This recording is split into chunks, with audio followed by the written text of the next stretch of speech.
우리 성도님들 가운데서는 내가 아주 조선시대부터 이어져 내려오는 아주 양반 가문이다, 명문가의 가문이다 하면서 좀 이렇게 나는 뭐 어디 김씨다, 어디 이씨다, 이렇게 좀 그런 자부심을 가지고 계신 분들 혹시 계신가요?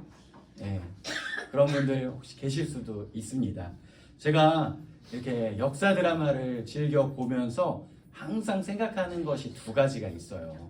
뭐냐면 과연 일제시대 때 내가 살고 있었으면 나는 어떤 사람이었을까?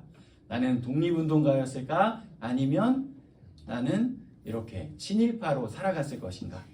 이것을 딱 볼 때에 내가 정말 용기 있게 막 독립운동가로 살아갔을지는 정말 모르겠다. 그런데 저렇게 나라를 팔아먹고 동포들을 괴롭히는 그런 친일파는 아니었으면 좋겠다, 이런 생각을 합니다. 그래서 그저 또 묵묵히 조용히 살아가는 그런 소시민이지 않았을까, 이런 생각을 해보고요.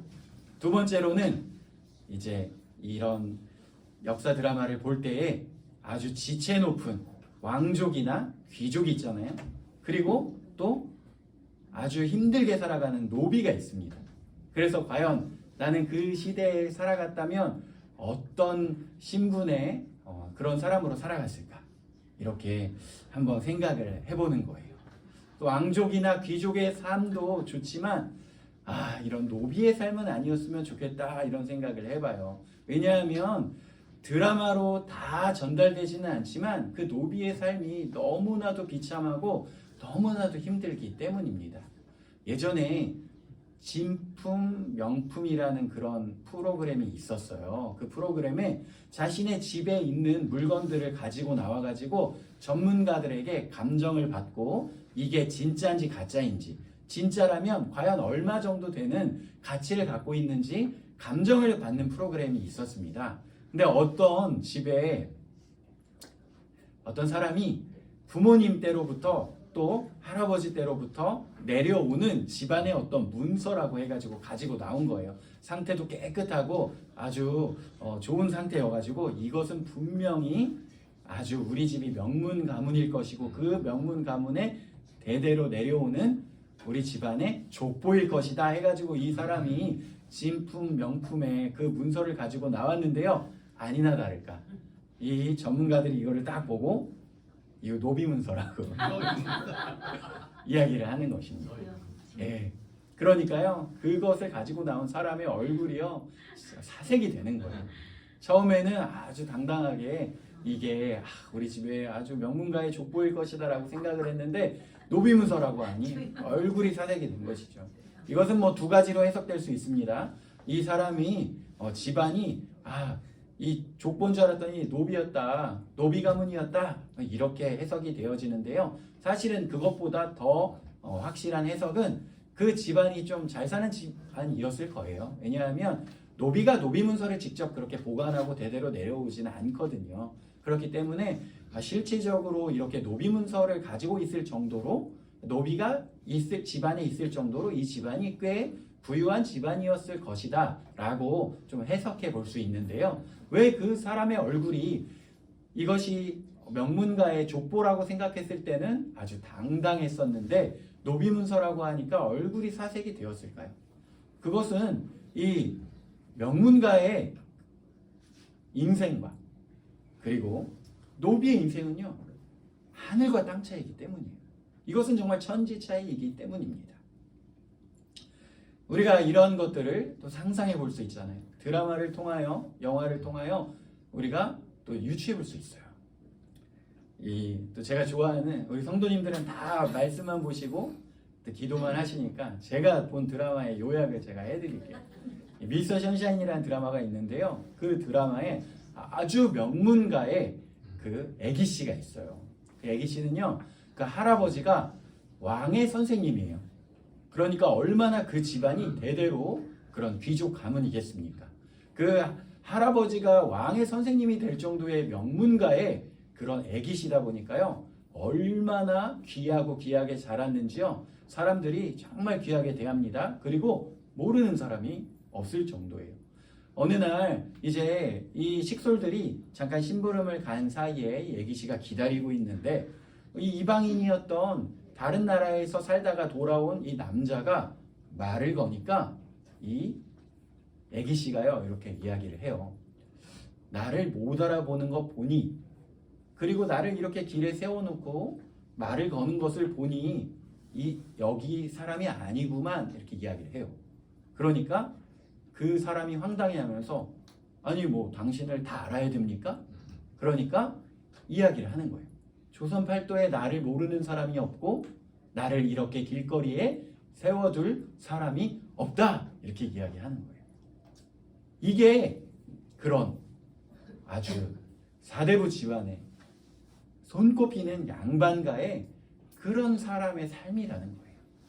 반면에 노비의 삶은 어떠한 삶일까요? 최근에 또 드라마가 있었어요. 이 옥시부인전이라는 드라마가 있었는데 그 드라마에 그 노비의 삶이 아주 적나라하게 나오는데요. 거기에 나오는 그 주인공의 그 집안은 아주 가장 천한 그런 천민으로 태어나 부모님도 그런 노비로 살아가고 자기 자신도 이제 노비로 태어나서 고생을 하는데요. 어머니가 병에 들어서 그 집주인에게 정말 하소연을 합니다. 정말 빌어요. 어머니가 아프니 제발 약 한 째만 지어서 먹여달라고 얘기를 해요. 부탁을 합니다. 그런데요, 그 집안에서 어떻게 대우하냐면요, 노비에게 무슨 약이냐, 그리고 아파가지고 골골대고 일도 할 수 없으니 내다 버려라 해가지고 그냥 산채로 내다 버리는 거예요. 그렇게 해서 어머니를 잃은 경험이 있는데 아버지 또한 아프게 되는 거예요. 하니까 이 주인공이 이제 너무 두려운 거예요. 예전에 어머니도 아파서 산채로 버려졌는데 아버지 또한 아프게 되니 또 산채로 버려지겠구나. 이 두려움이 들어서 아버지와 함께 이렇게 비참하게 노비로 사느니 도망가서 새로운 삶을 살겠다 하고 아버지와 함께 도망을 가는데요. 노비의 삶이란 어떻습니까? 도망간다고 끝납니까? 또 준옥군들을 보내서 끝까지 추격을 하잖아요. 그래서 이 노비의 삶이 도망가서 자신을 모르는 아무도 모르는 곳에 가서 그곳에서 새로운 삶을 신분을 세탁해가지고 새로운 삶을 살아가고 그 시간이 9년이 지났는데도 그 춘옥군의 추격은 계속되는 겁니다.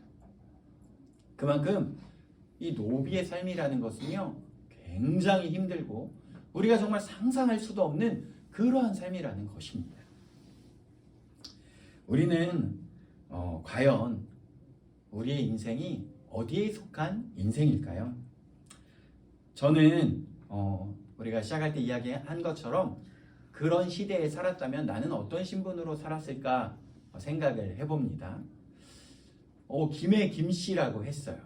그래가지고 김해 김씨의 선조를 보면 김수로왕 그래가지고 내가 왕족인가 해가지고 제가 인터넷에 찾아봤거든요. 봤더니요 우리나라에 김씨가 21%래요. 그러면 이씨는 어떻겠습니까? 이씨는요 14%래요. 박씨는 어떻습니까? 8%래요. 김이박 하면 벌써 45%예요. 그렇다면 그 안에 왕족이 있으면 얼마나 있고 귀족이 있으면 얼마나 있겠습니까? 처음에요 조선시대에서도 그런 귀족 퍼센티지가요 1.9%였대요. 정말 적은 숫자만이 그런 귀족의 삶을 누리며 살아갔고 대부분의 사람들이 주민 그리고 천민의 삶을 살아갔다는 거예요. 정말 말 그대로 특권의 특권을 누리는 아주 극소수의 사람들의 삶이었습니다. 하지만 시대가 점점 가면서 이 숫자가 늘어나게 되는데요. 10%가 되고 20%가 되고 그리고 또 임진왜란이 지나면서 나중에는 이 귀족의 숫자가 60%에서 귀족이 아니라 양반이라고 하는 사람의 숫자가 60에서 70%가 되었대요. 어떻게 이렇게 되었을까요? 이게 과연 이 양반들이 자녀를 많이 낳아가지고 이렇게 숫자를 불린 것일까요? 이제 처음에는 이제 중인들도 이 시험을 보고 과거에 급제하게 되면 그런 신분을 받을 수 있기 때문에 아주 공부를 열심히 해가지고 그래서 그런 숫자가 좀 늘어나기도 했어요. 자신의 노력으로 그렇게 입신양명하여 자신의 신분이 바뀌는 그런 경우도 있었고요. 또 임진왜란 이것을 지나가면서 많은 사람들이 죽게 되자 이때 아주 혼란한 틈을 타서 이렇게 돈을 주고 자신의 신분을 이렇게 사서 양반이 되는 사람 또한 있었고, 그 다음에 전쟁을 통하여 집안이 많은 사람이 죽게 되고 망하게 되어서 이제 어쩔 수 없다 해서 또 먹고 살기 위해 자신의 그 집의 족보와 이러한 신분을 파는 경우도 있었다고 합니다. 그래서 이런 것들이 아주 활발하게 팔리고 또 그 다음에 거래가 되면서 이제 위조하는 경우도 생기고 막 이러다 보니까 나중에는 양반의 숫자가 60%에서 70% 정도 되는 그러한 또 시대가 되었다는 거예요. 처음에 1.9%의 그러한 특권층이었을 때, 그리고 60% 70%로 양반의 숫자가 늘어났을 때 이것을 받아들이는 경우 이 마음은요 굉장히 다를 거예요. 그리고 지금 우리는 이 시대 가운데에 그러한 신분 제도가 없는 시대를 살아가고 있잖아요. 그러니까 더더욱 그러한 것을 중요하게 여기지 않는 시대를 우리는 살아가고 있는 것입니다. 오늘 우리가 요한복음 말씀을 보았는데요. 요한복음 말씀에 뭐라고 나와 있습니까?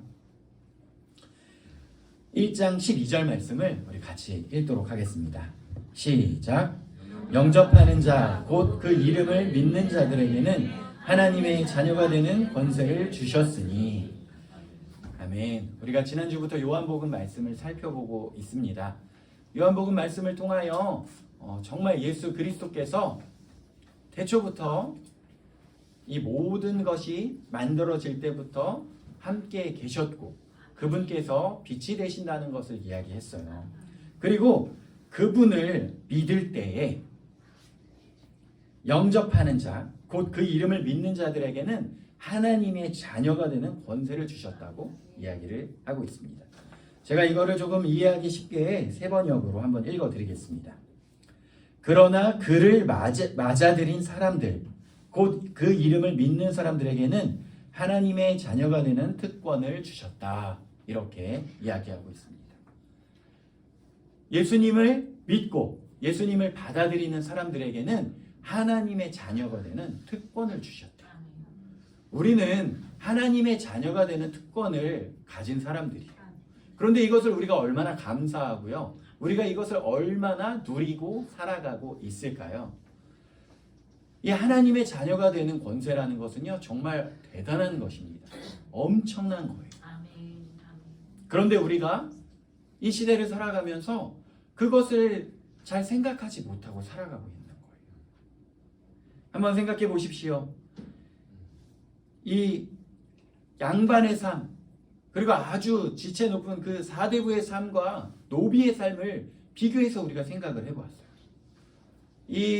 이런 사대부의 삶은요, 정말 길거리에 서 있을 때 누구나 나를 알아보고 나를 함부로 길에 세워둘 수조차 없는, 말조차 걸 수 없는 그러한 삶인데요.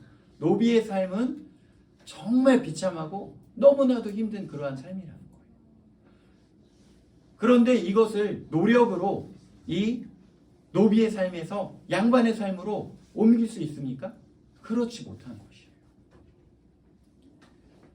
우리가 하나님의 자녀가 되지 못한다면 어떤 삶입니까? 성경에 말씀하기를 하나님의 자녀가 아닌 상태는 바로 죽음이라는 거예요. 죽음에서 생명으로 옮겨졌다는 것입니다. 이 노비의 삶에서 양반의 삶으로 말도 안 되게 옮겨지는 엄청난 일이 벌어졌다는 거예요. 사망에서 생명으로 옮겨졌다는 거예요. 상상할 수 없는 일이 벌어졌다는 것입니다. 예수님을 믿고 받아들이는 사람은, 곧 그 이름을 믿는 사람들은 하나님의 자녀가 되는 특권을 주셨다는 거예요. 우리가 예수님을 믿고 하나님의 자녀가 되는 특권을 누리지 못한다면 우리의 인생이 얼마나 비참한 상태이고 우리의 인생이 얼마나 힘들고 어려운 상태인지요. 그것은 우리의 노력으로 바꿀 수 없는 것이라는. 13절에 보니 이는 혈통으로나 육정으로나 사람의 뜻으로 나지 아니하고 오직 하나님께로서 난 자들이니라. 이것은 우리의 노력으로 된 것이 아니라는 것입니다. 이 노비의 삶에서 노력한다고 사대부의 삶이 되지 못하는 것처럼 우리가 죽음 가운데 놓여있는 버림받은 그 인생 가운데 우리의 노력으로 바뀌는 것이 아니라는 것, 우리의 노력으로 하나님의 자녀가 되는 것이 아니라는 것입니다. 그런데 예수 그리스도를 믿고 예수 그리스도를, 그 놀라우신 십자가의 사랑을, 그 은총을 입은 사람들, 그 사람들이 우리의 삶이 바로 사망에서 생명으로 하나님의 자녀가 되는 특권을 누리며 살아가게 되었다는 거예요. 그렇다면 우리가 이 세상을 살아갈 때에 그러한 신분이라는 것을 기억하며 살아간다면 우리들의 인생은 완전히 다른 인생이라는 것입니다.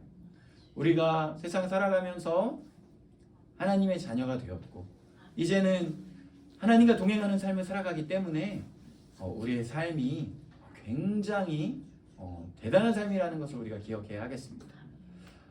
그런데요, 처음에는 예수님을 믿고 하나님의 자녀가 된 것에 감사해서 정말 찬양과 감사가 끊이지 않는 인생을 살았는데 이게 뭐 하루 이틀, 1년, 2년, 10년, 20년 지나고 나니까요, 뭐 특별히 달라진 것도 없는데요, 힘든 것도 너무 많은데요 하면서 우리가 또 그렇게 하나님의 자녀가 아닌 것처럼 그렇게 살아가고 있지는 않습니까? 그런데 우리가 이 인생을 살아갈 때에 이 인생길은 마치 여행과 같은 것이라는 것을 우리가 기억해야 하겠습니다. 우리는 이 세상에 영원히 살아가는 것이 아니라 우리는 하나님의 나라의 시민권을 가지고 있는 사람들이고 거기에서 하나님의 자녀로 살아가는 사람들인데 잠시 잠깐 이 땅 가운데 여행을 온 거예요. 그래서 이곳에서 우리가 때로는 힘들고 때로는 어려운 일이 있습니다. 하지만 그때에 우리가 아주 넘어지고 낙심하고 낙담하는 것이 아니라 우리의 신분이, 진짜 신분이 무엇인지를 우리가 기억해야 하겠습니다. 그래서 우리가 하나님 앞에 기도하고 하나님의 도우심을 구하며 살아가야 하겠습니다. 그래서 이 세상을 살아가며 우리가 어떠한 마음으로 살아가야 하는지 우리가 고린도후서 6장 말씀을 한번 살펴보겠습니다. 고린도후서 6장 4절에서 10절 말씀을 잠시 보도록 하겠습니다. 고린도후서 6장 4절에서 10절을 한번 교독하도록 하겠습니다. 오직 모든 일에 하나님의 일꾼으로 자천하여 많이 견디는 것과 환난과 궁핍과 곤난과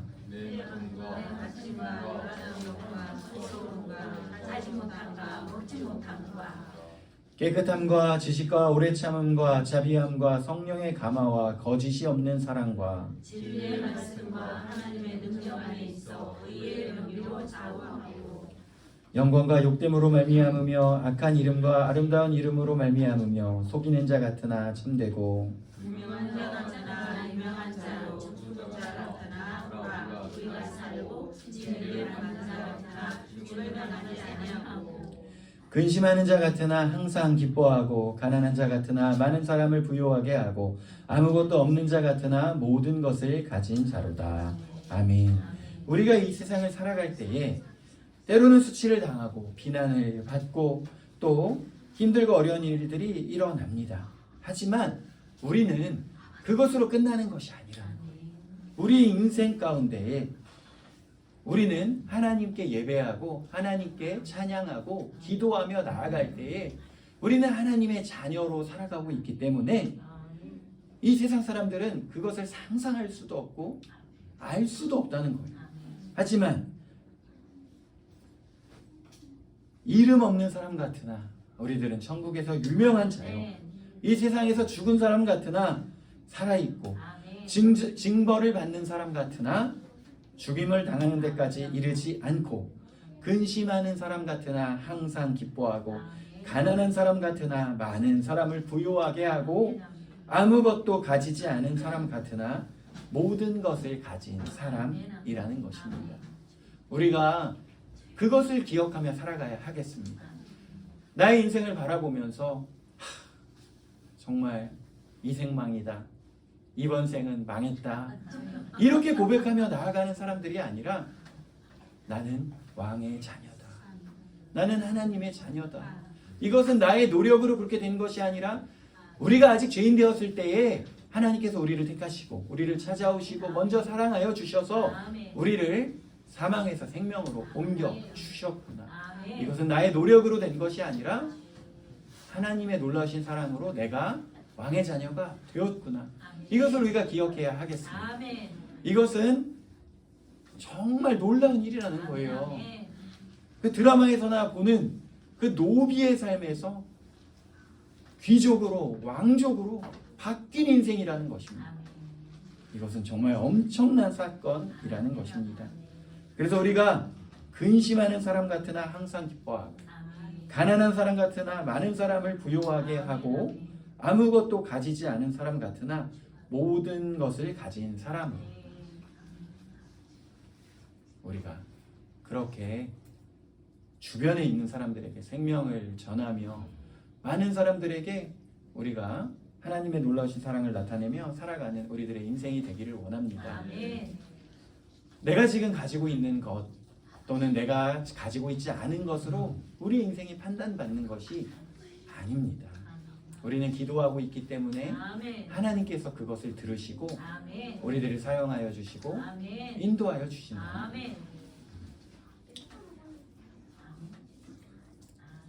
제가 예전에도 한번 말씀드린 적이 있는데요. 저희 가정 가운데 저희 어머니 그리고 아버지가 가장 먼저 예수님을 믿었어요. 어머니 가정에서 가장 먼저 예수님을 믿고 아버지는 아버지 가정에서 제일 먼저 예수님을 믿었어요. 그런데 저희 가정 가운데 그렇게 경제적인 풍요로움이 찾아오지 않았어요. 때로는 좀 힘들고 어려운 인생을 살았습니다. 그런데 친척들은 또 다 잘 사는 거예요.